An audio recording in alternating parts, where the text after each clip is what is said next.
Have you ever wondered why you suddenly crave a product you didn't even know existed? It's fascinating how marketers tap into our psychology to influence our choices. One of the most common tricks is the scarcity principle. When something is labeled as limited edition or only a few left, it creates a sense of urgency. Suddenly, we feel this pressure to act fast, fearing we might miss out.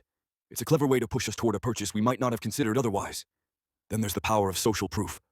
We're wired to look to others when making decisions.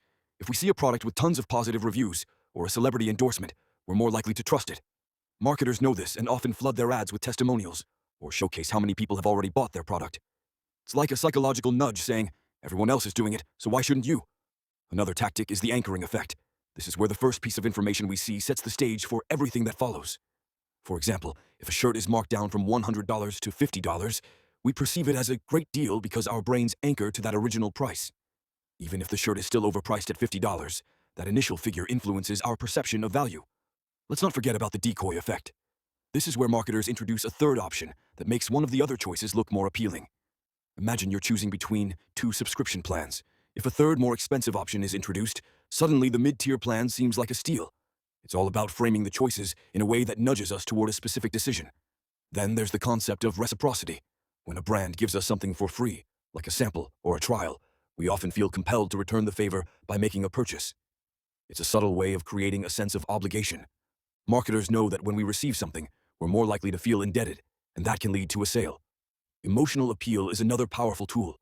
Marketers often craft narratives that resonate with our feelings, whether it's nostalgia, happiness, or even fear. Tapping into our emotions can create a strong connection to a product. When we associate a product with a positive memory or feeling, we're more likely to choose it over others. And let's talk about the power of color. Colors can evoke specific emotions and influence our decisions. For instance, red can create a sense of urgency, while blue tends to instill trust. Marketers carefully choose their color schemes to elicit the desired response from consumers. Another interesting trick is the use of free shipping. It sounds simple, but the psychology behind it is profound.